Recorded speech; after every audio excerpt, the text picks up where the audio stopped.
Thanks for joining us on the Voice of San Diego podcast in partnership with News Radio 600 Kogo. My name is Scott Lewis. I'm the CEO and editor-in-chief at Voice of San Diego, joined by assistant editor Andrew Keats. What's up, my man? Hello. Managing editor Sarah Libby. Hello. And DJ Chica Eldis Fonseca. Hello. Hello. How are you? Good. How are you? I'm fine. Living life. You were out scouting a fire in Chula Vista in the early AM. Yeah, so I realized that I live a couple of blocks down from it, and I was just like, why not? You know, it's a Wednesday night. Why not go to a dangerous blaze? Yeah, exactly. I understand. All right, well, thank you for doing it. I got some photos from that. All right, this show, we're going to talk about Politifest. It happened. I'm still obviously a little discombobulated from it, but it happened this weekend. It worked out great. Had a mayoral debate. First off, thank you to everyone who attended and everyone else who made it possible. Sponsors, Sequan Banakumie Nation, all the different sponsors for the sessions. And especially, let's just shout out, I know a lot of you are out there, listeners, who were volunteers at the event. It's rad. So many volunteers. There was like 80, and they were awesome. And it's just so nice to work for a place that so many people want to come help on at an event like that. So thank you all. If you were one of them, you know who you are, and thank you. So we are going to share a handful of moments from the event this weekend. Not all. There's some really good ones. You'll want to listen to the mayoral debate, I think, for instance. It's in your feed. It was good and entertaining, even for the amount of stress I was going through trying to get it ready. It was still a lot of fun. And we're also going to discuss this big development in the transaction watch as we wait to see if it'll literally happen that San Diego State will take ownership of the land around and underneath the old Qualcomm Stadium. To say nothing of actually building it into something that people might be able to visit one day. Yeah. And care about. Yeah, I think something. Well, for all you transaction fanatics out there, we're gonna get into the details. Transaction watch is like the segment San Diego deserves. Yeah. Well, okay, so let's talk about that for a second. So, SDSU this week. Remember, not that long ago, SDSU and the city were having this fight because SDSU wanted to pay $68.2 million for this land. And the city wanted them to pay like $18 million more because they said you should also pay for the construction of the park separately from the cost of this land. And this was a big like philosophical fight that broke my brain. And then SDSU this week just said, you're good, you're right. We're going to add almost $20 million to our offer. So my question is this. Okay, go ahead. Well, so one way to read that is just that it was a very simple negotiation that played out in public, and SDSU met at San Diego's terms. Right. And the city of San Diego, I guess, if that in that perspective, should be commended for driving a hard bargain and getting what they want out of it. Right. The thing, though, is that SDSU was pretty aggressively defiant about the claims that the city of San Diego was making over this dispute about how this should be calculated. Yeah, intensely defiant. Like they believed that this would be forcing them to pay twice. Right. It was like the tenor of it was like, you should be ashamed of trying to shake down a university for this. Yeah, it was intense. And so it makes me think either A, SDSU really wants to get this transaction done. Yes. Or B, this was all my cynical side. Like this is all cooked up. They're like, let's set up something we can fight about. So that we can, so that we can all like look like we came to a big compromise after. That's just I mean, I think that your first scenario makes some sense where if SDSU is the party here under some time constraints that they want to break ground early next year. Like we're not going to hold this up for $18 million. Yeah, so they may still think that they were ideologically correct in that dispute, but it wasn't worth. I guess, but then why like posture so intensely and then immediately flip? Yes. Yeah. I mean, more so. Right. They met the terms and then some. Yeah. They're like, Wouldn't the transaction have happened anyways since Measure G? No, not necessarily. No, there is a world where for 20 years SDSU has the right to buy that land. Uh-huh. but then never actually does. Like it's if they couldn't come to a deal or something like that, it's not guaranteed. The measure did not mandate a sale. But I think that's part of the point. Like the interesting thing is like, again, a lot of people that are still saying, look, that land is $200 million. It's not 80 million or it's not 90. It's like 300 million. It's so much money. Yeah. See, those people need to put a sock in it, honestly, because like there will always be some claim that the land is worth more than it's going. But you got to do something. Well, I think that you've got to do something eventually. I think if they put the land up and put a for sale sign up there and said like every bidder in the entire world can come and offer us money for this, like a request for proposals, something like that. We could call it. Yes, a request for proposals, or let's just for shorthand call it like an RFP. Yes, we could have like a process. That's a good idea. Yeah. They should adopt that. And so if they did that, there is a scenario I think you can picture where somebody comes and offers a couple $100 million. I'm not sure that's out of the league. The point is that the voters said this land has to go to SDSU. It's like selling your house, but only being able to sell it to one person. And then the second part is that there is going to be some identifiable public benefit to what that one person is going to do. I just find it all so exhausting because, like, at the time that we were, so we have this $80 million appraisal right now for the land. Yeah. And a year and a half ago, Soccer City, slightly different version of the land, was something around like $60 million. Yeah. And around a couple of years before that, the mayor had a task force that put it at like $200 million. Yeah. And around the same time as that, there were other people who were the flip side of the people you're talking about now, who said, actually, it's worth $0. Yeah, because it's so hard to build. There's so many liabilities. So like, the range is anywhere from $0.0 to $300 million. Yeah.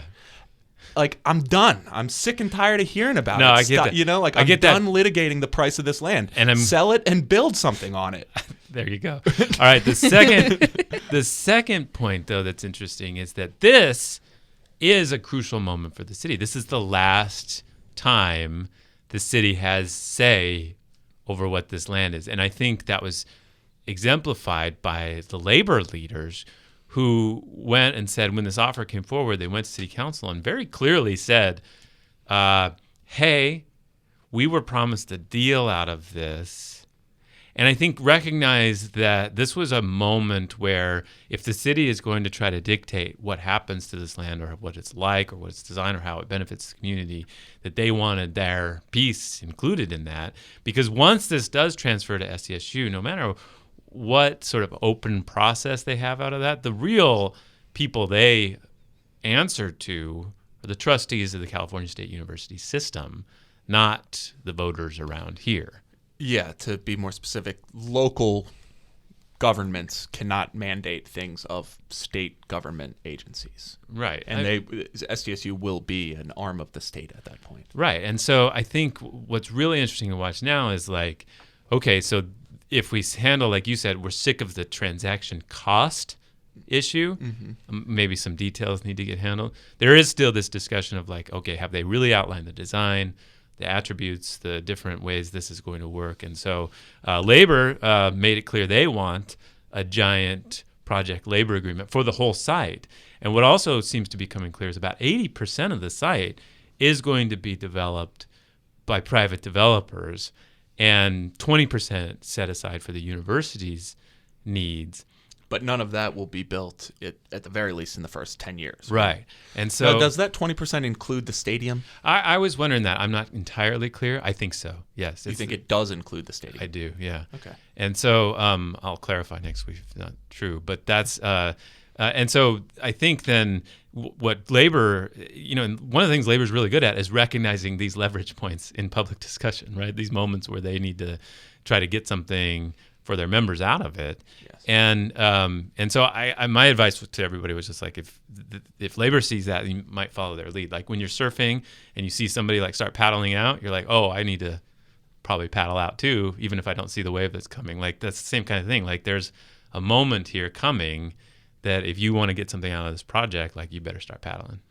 Yeah. The other thing that labor's interests here have revealed is the abstract discussion about how Friends of SDSU related to San Diego State University is no longer an abstract debate that has suddenly become quite real, because SDSU has simply said that we are not bound by any promises made by Friends of SDSU. Right, and the measure commits them to pay like prevailing wage for the part of the project that the university developed, but there's 80% of it that might be exempted from that. Mm-hmm. All right, so watch that. Transaction Watch is now launched. Full effect. All right, Politifest. So we had a good time. The discussion of the mayor's debate, I think, was obviously the highlight. We put it at the end. There's a lot to talk about there. There's a lot of other sessions during the day. So let's jump into a moment at the mayor's debate. Todd Gloria was up there, Assemblyman Todd Gloria.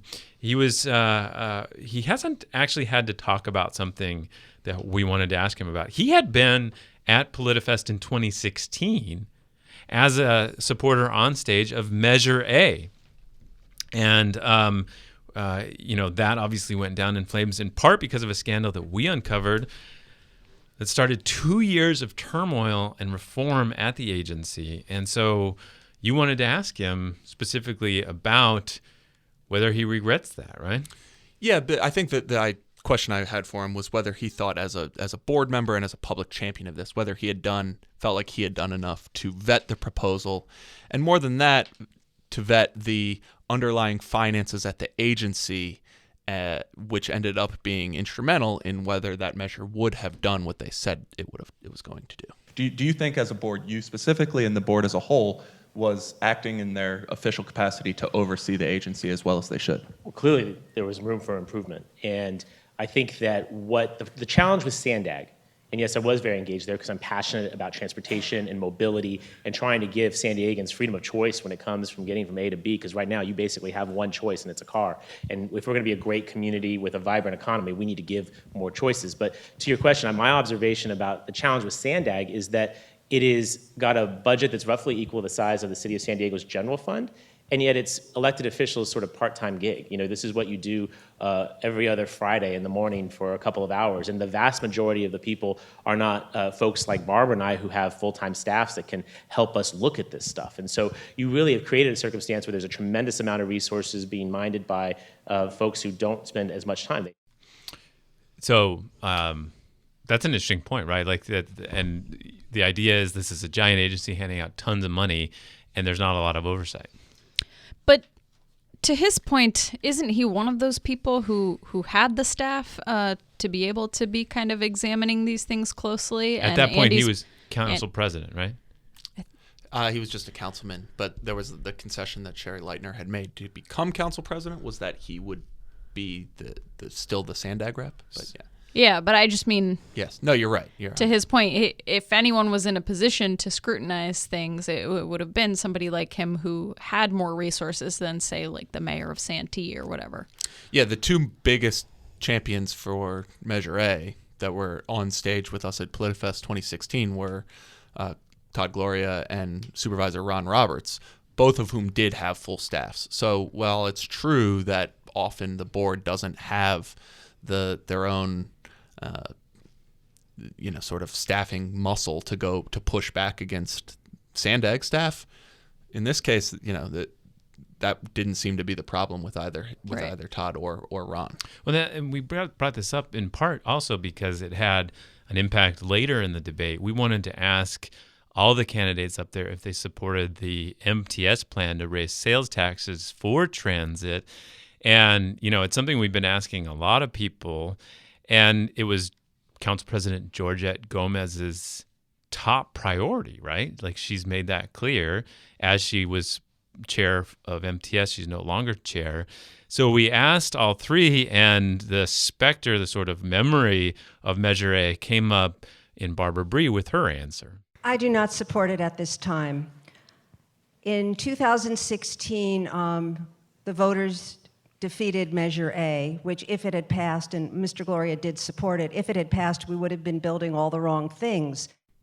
I think this is a really interesting point because if you remember, after Measure A kind of crashed and burned, they had to create legislation to allow these smaller transit agencies to raise their own taxes, which is what MTS is now trying to do. And so for Barbara Bry to be saying, it still doesn't matter, trust is still an issue because of this overarching Sandag scandal, I thought was a really interesting way of looking at it. Yeah, in fairness to everybody involved, I mean, MTS and Sandag are different agencies. Yes. It's pretty harsh, I think. I mean, they're different measures and they're different agencies. Well, it's honestly kind of a thing you might expect from a more conservative or Republican attack. Somebody on this, who's generally anti-transit. Right. Say that's the connective tissue. Exactly. That this world of transit advocates has lost our trust. Right. And thus doesn't deserve that support. And for her to take that, I think it's a kind of an ominous sign for the effort in general. Yeah, exactly. I mean, I think especially if it ends up being the case that Barbara Bry is one of two mayoral candidates on the ballot in November, a ballot that they share with MTS, the prevailing wisdom is that you really can't have any dissent in a tax measure that's going for 66%. I mean, even if you think of her as an underdog, it still seems like her public opposition to that measure would be really bad news for it passing.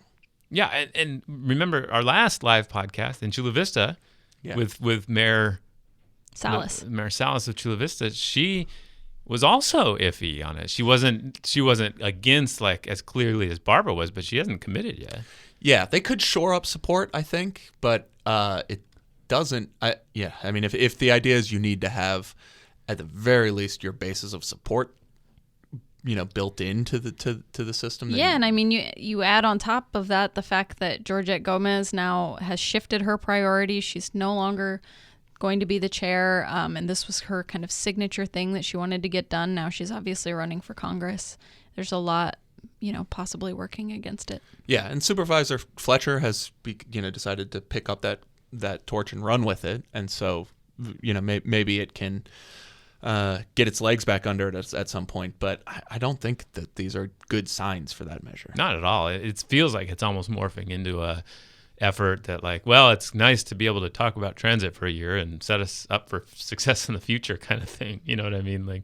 We'll see if that is indeed the direction. I should also add, as another piece of what's going on here, is these debates at Sandag about transit and whether that, the transit spending is necessarily takes money from the rural parts of the county or the North County parts of the county. That's, I think, just being in the news is all not great for the measure as well. All right. Well, speaking of which, we had another discussion earlier in the day with the county supervisor candidates. And I kind of broke one of my rules. I don't like to have more than 4 people on a panel. There were several. We had representatives running for District 2, District 1, and District 3 on the County Board of Supervisors. And we talked about some of those conservative voices who were out there. Well, one of them was Joel Anderson. And we asked him about transit versus highway priorities and stuff like that. And he... the panel was a little bit of a quieter one until this moment. We made a promise, I didn't, Sandag did, that in 2004, if we paid for those bonds, that we would get road improvements. That compromise has continued to fail us. It's not funding the roads. It's not giving us the money back. We're still paying for the Grand Trolley Station that nobody in East County is going to benefit from. Now, I will tell you, there is one thing in there that I think is absolutely fantastic. As we finish the trolley to UTC, North County or La Jolla is going to learn what homeless really is meant. Because everybody who's homeless in El Cajon can get on the trolley now, head up there, and panhandle for more money. Okay, there's a lot in there. Is he saying facetiously that Yes. he thinks it's fantastic? Yes. Yes. No, I think hold on for a second. I think he's actually saying he's excited that they're going to have to see homeless people. I think he's that saying they're going to have to deal with it. Yeah, I think he's saying but I think it's still facetious. I he wishes that this project wasn't happening. I know he's dunking on it. Yes. And he's It's dragging like own He's the owning the libs libs, by Own the libs by making looking. them deal with panhandlers. Right. Yeah. And Yes, he's saying all the limousine liberals of La Jolla who have got on board with this stupid transit hoax are going to get a taste of what the rest of us live with, and their rich little coastal enclave will be overrun by homeless people. Yeah, you because should. only homeless people use transit. You were there, it's right? like, Yeah, I was in the audience and I was kind of, looking at my phone and whatnot. And then it was like the record scratch. I was like, wait, what? Yeah. Sophia Rodriguez, who's running for District 1 on the county supervisor, she took her next question and said, hold on, like, I have to respond to a that. kind of like, how dare you moment. And then I mean, it's very offensive to lots of different constituency groups. Yeah, and he, in his defense, came back and what did he say? Like, I was homeless once. Did you? Yeah, he was like trying to say, no, I'm not disparaging the homeless. I was there. It was quite a wake up moment, like you said, for the whole debate. All right, thanks for listening to the Voice of San Diego podcast on News Radio 600 Go get the full show every week, because we're going to keep talking, and you're not going to get to hear that because you're not listening to the full show. You can get that wherever you listen to podcasts. So find a podcast app on your phone and search for Voice of San Diego in that app, or go online to vosd.org/pod. I am Scott Lewis, CEO and Editor-in-Chief. Andrew Keats is Assistant Editor. Sarah Libby is Managing Editor, and we will talk to you next week.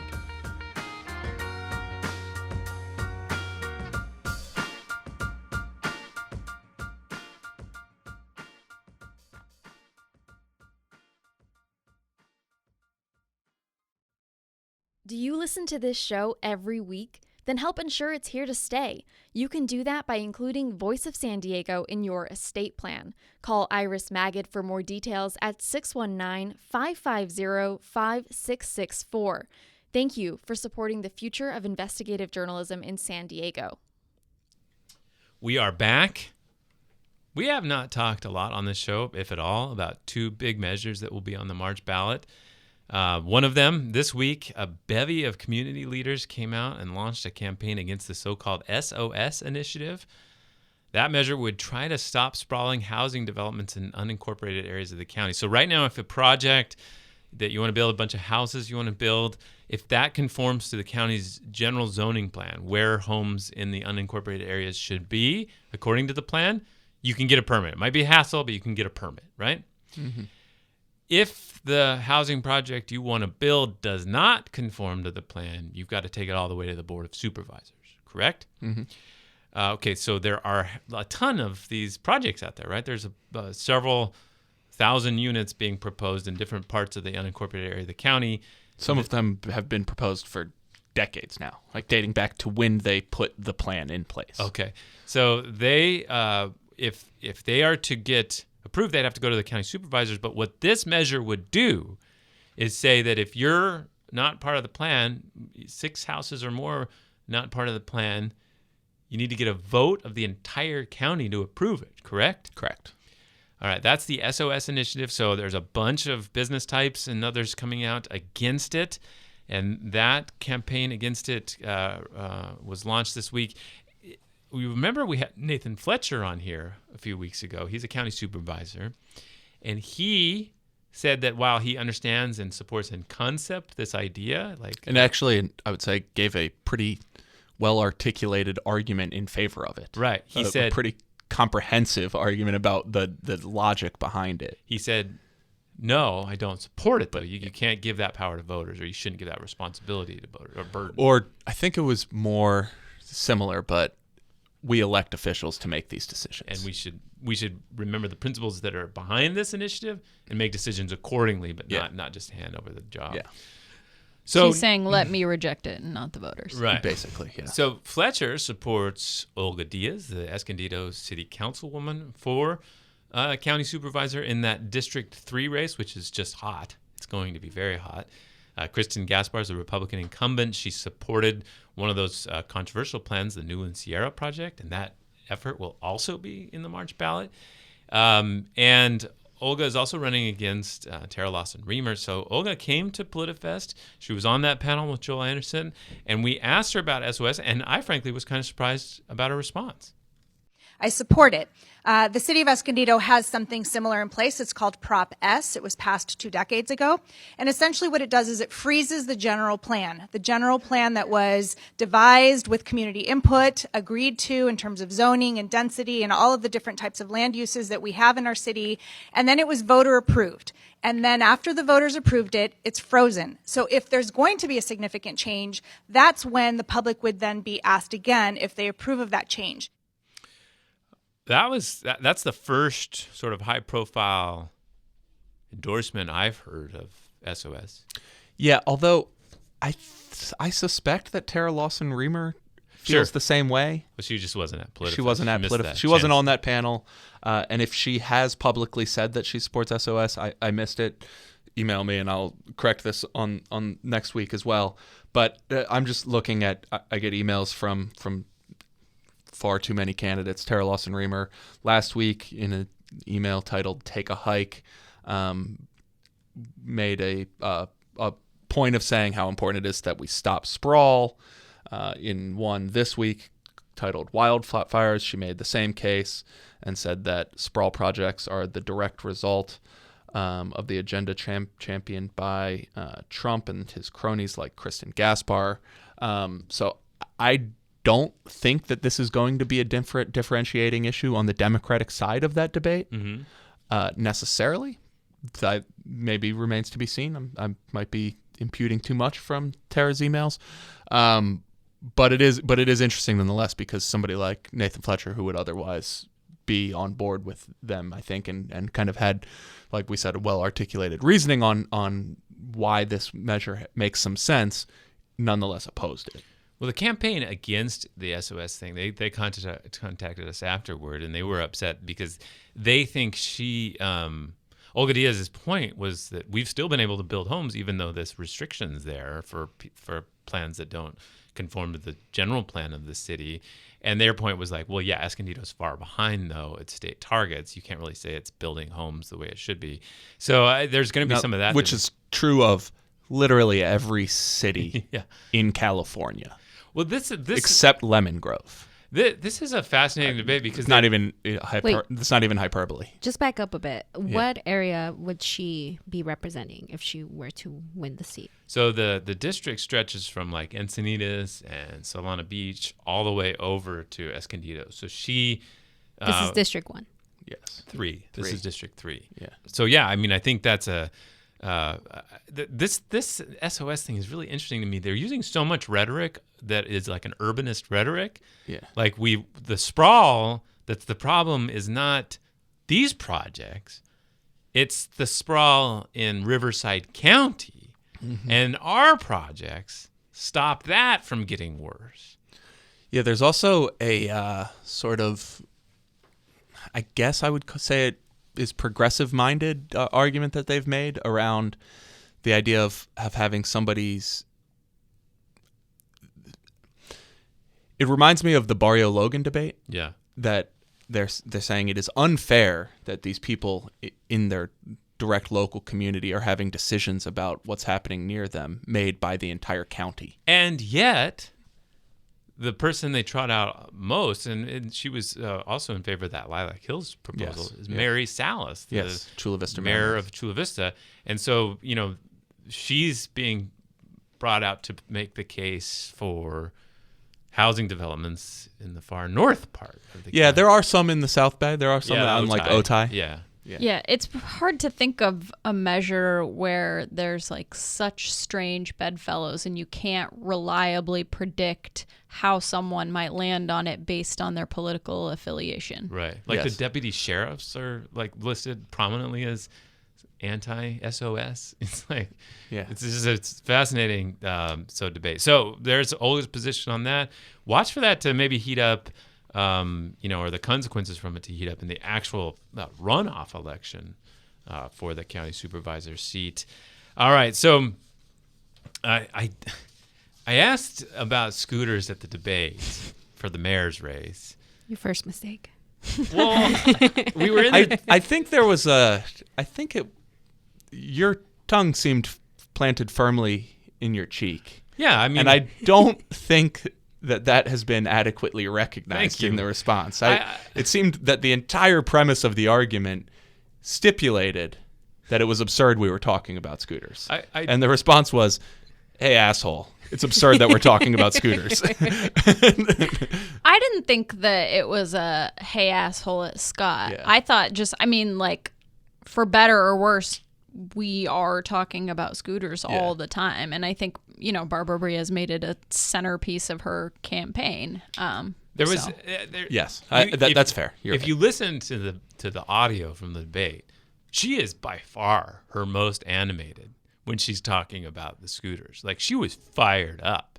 And, there was like her main, it all boiled down. She's like, I want to make them ride or wear helmets and be safe. And it was like, I don't think that's being completely honest. I think you want to make them wear helmets because they won't. And therefore scooters will stop being a thing. But I think it's kind of a tactic that people deploy in a lot of situations where they don't want to just say, I don't like this and I don't want it to exist. And I think the same is true for things like Airbnb, where you say that we should, ban vacation rentals because they cut into the housing market. Oh, okay, so you want to build more housing? Well, no. Right. So I think it's the same deal where it's like, we're just out there for their safety and we want them to be safe and wear helmets. Okay, so if they all wear helmets, you're fine with thousands of scooters on the street? Well, no. Probably not. And so I do think you're right, though, that and you can see this with a lot of candidates, is in a campaign that covers a breadth of issues. Right. Everyone's more comfortable in some areas than others, and usually when they get a question that's in their wheelhouse, they light up, and that's the thing that comes easier to them, and they know. Well, that's what she said. She said, "Oh, well, how I feel about scooters." Right, and the candidate just kind of feels more comfortable then because they know they can parry whatever their opponent says there, because this is something that they're well prepared on.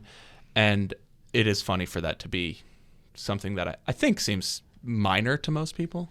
Yeah, well, that's what makes the clip that we're about to share so kind of brilliant, is it's taking something that's one candidate's passionate issue that they're really comfortable on and pivoting to the other. Yeah, so Tasha Williamson was on the debate stage with us, the activist, and she really added some valuable different perspective to this debate. People have more passion about scooters and bikes than they do people's lives, and I think for me, you opened the door to have all these businesses operating in our city without our permission, without us being at the table, without even thinking of regulations. And, from the state to the city to the county, all over, they don't regulate. They open the door. They open their wallets. There's people that are being bought and sold for big business, and millions of dollars is being made. People's lives are at stake. And we are talking literally about scooters and bikes so passionately, but I can't even get police officers to stop killing our people. Normally mayoral debates are pretty broad and wide-ranging, and you might have somebody like Barbara Bry who shines on scooters and somebody like Tasha Williamson who shines when talking about police violence. And so I was really interested to see how Tasha would perform in a setting that was, these issues that aren't necessarily her passion projects. And so to see her be able to make those kinds of pivots, I thought was really fascinating. Well, but she also indulged the argument, right? She said, definitely. She's like, we should be talking about other things, but also this is another symptom of a lack of, care about these businesses kind of running amok. Yeah, so it's not a pro-scooter argument. No, it's not like it's not like who cares. It's like, you write regulations before you let these companies come in. Right. Yeah. The other part of it that I think is interesting there that she introduces into that is bikes, which she doesn't say explicitly, but I took to mean bike lanes. Yeah. Why we're arguing about a protected bike lane here or there, and presumably she would say that the same thing holds true, that's a minor issue relative to this issue that I'm dealing with, which is police officer-involved shootings. Mm-hmm. So that was Politifest.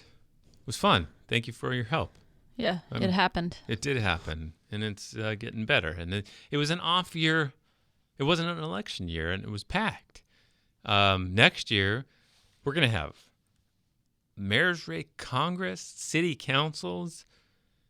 There's going to be a presidential election. There's a lot going on for 2020, and I'm stoked to have built this up to take advantage of it. Yeah, I would walk around the rooms and there would be people sitting on the floor because that's how packed the rooms Yeah, are. and the community panels, the homeless track, that was fascinating. There was the opening homeless panel had his name's Reed, right? Stephen Reed. Yeah, he spoke as a homeless man, and you could hear a pin drop in the room. It was just very moving, his stories about encountering police. He said for instance, he had a great experience actually with all police, except that they wouldn't let him sleep, and the dichotomy of like how hard that is to literally be not allowed to sleep, and then how hard that gets and how hard it is on your body and be able to function. It was just a really moving moment. So if you have a chance to listen to any of the clips that come up, check out the site. Also check out the mayoral debate on the feed that you're listening to the podcast on. And thanks again to everybody who helped make it possible. Thanks for listening to the Voice of San Diego podcast. It is the most popular political affairs podcast recorded in downtown San Diego. And if you listen to us every week, you probably would like our newsletters. We have a lot to choose from. You can pick your favorites at vosd.org/newsletters. I am Scott Lewis, CEO and editor-in-chief. Andrew Keats is assistant editor. Sarah Libby is managing editor. And this show this week was produced by DJ Chica Adriana, 8 John, and Megan Wood. We'll talk to you next week.